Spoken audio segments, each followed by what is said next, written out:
Elements of a story. This PowerPoint was originally created by Mrs. Rhymes and Walsh Publishing Company. It has been edited by Ms. Cissom.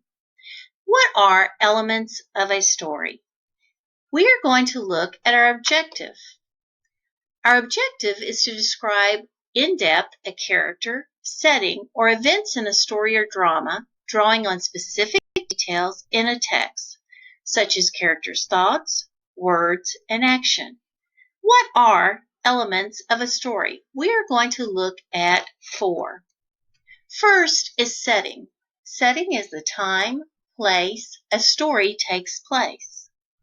Characters, the people, animals, or creatures in a story.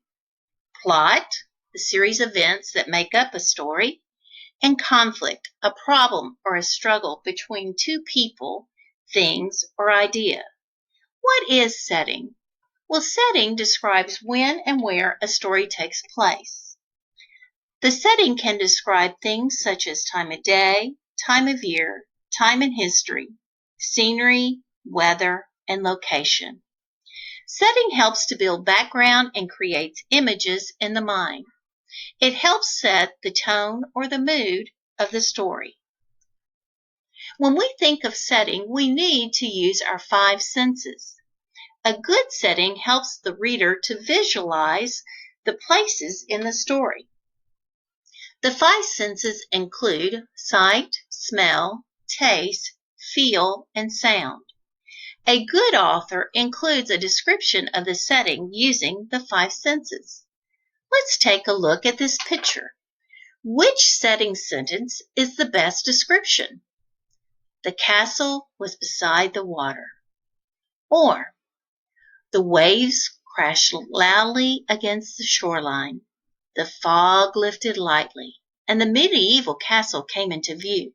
It was a beautiful sight. The fog brushed my face, and I could smell the smoke from the fire in the distance, and taste the sea salt on my lips. I am going to give you a moment to think about which one is best. While you are thinking, quickly grab a piece of paper and pencil. Which one did you choose that was better? If you chose the second one, great. It is a better sentence. Now it is your turn. On the next slide, there is a picture of a setting. In your own words, I would like for you to write a detailed description of the setting that you see. Include many adjectives and don't forget to include a description for each of the 5 sentences, which are see, hear, feel, smell, and taste. Looking at this picture, write down what would be a good description of this picture using adjectives and your 5 senses.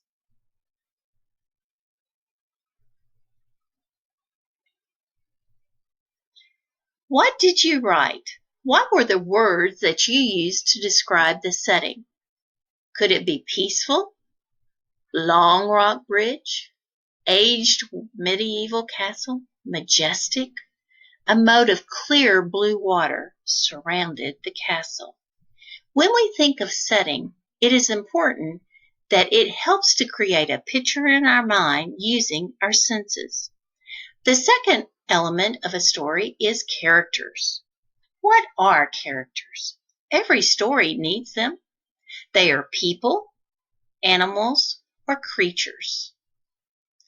If the character is a good guy, they are called a protagonist, such as Superman. If the creature does evil things or is bad, they are called the antagonist, and the antagonist is a bad force. When thinking of our character, we think of characterization. What is it? Characterization is the way in which an author shows the personality of a character. Characterization is the technique writers use to make the character come to life. Think about your favorite book, movie, or TV character. How can you describe their appearance? What kind of personality do they have? What kinds of things does he or she like to do? Take a moment and make a list of the character traits of your favorite. When thinking of characterization, you must think that a writer can tell it two different ways. A writer can tell you directly about a character. For example, Freddie was very competitive. Or a writer can tell you indirectly about a character. They might say 2 days before the game, Freddie gathered his teammates and laid out his plan. Then he looked at them and said, "We are going to win this one. No excuses." So characterization helps us to know about our animal or person directly or indirectly. When thinking of characters, we must analyze this character. When we analyze, we are the detective, looking very carefully at them. We might look at their physical appearance. What do they look like? What is their personality or character trait? What is their background? Do we know a little history about them? What motivates them to do what they do? What kind of relationships do they have? Conflicts or struggles? Does the character change? What do they think? How do they feel? How do others feel about them? When analyzing our characters, we must think of their motivation. What is the driving force behind why the character does what they do, or their reasons for their actions? What do we want to know about all characters, the struggles, the conflicts, and what is happening between them? Let's take a moment and look at a character that some of us know a lot about. Snow White. When I look at the character motivation, there are some questions that could be answered. Why does the queen's heart turn against Snow White? Why do the dwarfs allow Snow White to stay with them? Why does the queen disguise herself as an old peddler woman? And why does the queen give Snow White the poison apple? When analyzing the motivations of our character, we must think of this. Who is the character? And what is the story? When you think of your favorite character, what does he or she want? What do they need? What is it that motivates them? How does he or she do what they need to get? How does the character change during the movie, the book, or the TV show? It is your turn to take a moment to think of a character from your book, movie, or TV to answer these questions.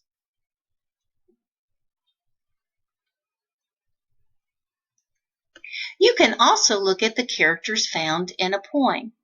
You might look at their names, their traits, who they're related to, what they care deeply about, who do they feel, who needs them, who do they give to, who would they like to see, where is it that they live. When describing our character, there are many things that we must consider. The third element of a story is the plot. What is plot?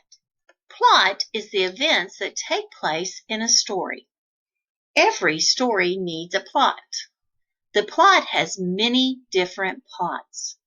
Looking at the diagram, let's look at the beginning. The beginning of a story is called the exposition. In the beginning, that is where we learn who, what, when, where, and how is taking place at the beginning of the story. Next, we move up the pyramid, which is called the rising action. The rising action is the series of events and conflicts in the story that leads to the climax. The rising action helps to keep our attention. Next is climax. The climax in the plot is the turning point, the most intense moment. The intense moments can either be mentally or in action. Next in the plot is the falling action. Falling action is all of the action that takes place after the climax. And the final part of the plot is called the resolution. In the resolution, that is where they tie all things together and have all the threads come in place. When looking at plot, the climax is the most exciting part. But there are many techniques that can be used in the plot. There are special techniques for the plot, such as suspense. Suspense is the excitement or the tension that you feel in the story. Another technique is flashback. A flashback interrupts the normal sequence of the story to tell about something that has happened in the past. Another special technique applied could be a surprise ending, the conclusion that the reader does not suspect. Or a special technique applied can be foreshadowing. What is foreshadowing? It is a hint about what will happen next. If you hear the sound do-do-do-do-do-do-do, and you look at the clip from the movie, you know that next someone is going to be eaten. Why? Because there is a shark nearby. So now it is your turn to think about the 5 elements of plot. You will be given a story to read at the end of this presentation. Once you have finished reading, fill out the plot diagram for the story.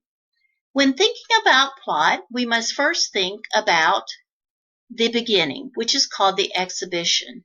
We must include how do we want our story to start with the 5 W's. Then we move to the rising action, the series of events and conflicts in the story that lead us to the climax. Next, we move to climax, the turning point or the most intense moment of the story. It can be mentally or through action. Then we have the falling action, all of the events that take place after the climax. And last, we have the ending called the resolution, which is the conclusion, the tying together of all of the threads. The last element of a story is called the conflict. The conflict is a battle between 2 forces. Conflict isn't always bad. Sometimes conflict can create change. Conflict is the struggle between 2 forces in the story. Without conflict, there is no plot. There are different types of conflict. There is character versus character, character versus nature, character versus society, character versus self, and character versus technology. Let's take a closer look at the types of conflict. Character versus character is when there is a problem with another character in the story.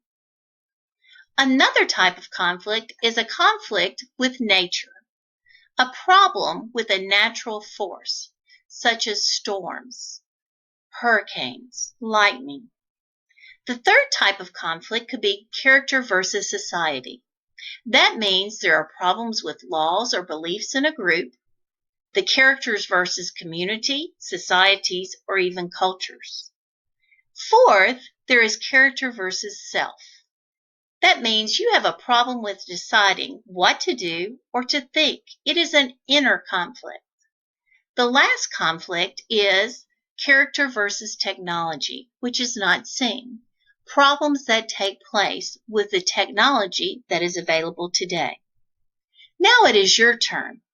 Think of a well-known movie that has character versus character conflict, character versus nature conflict, character versus society conflict, character versus self conflict, and character versus technology. Take a moment and see if you can think of an example from any movie that you know. Now, as we come to the end of our lesson today, we are getting ready for our distant learning packet.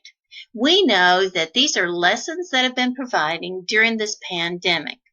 In the area of reading this week, an extension of this lesson is Lesson 8, describing settings and events in your packet. Also in your packet, the extending learning packet in social studies, you would look at 4 different passages and questions. Be sure to go back to text to find your evidence to your questions. You will read the Missouri Compromise, the Compromise of 1850, Slavery, Civil War, and Reconstruction, and Women in the Civil War. As you are doing your extended learning packets, have a good day at learning. Today is the day to learn something new.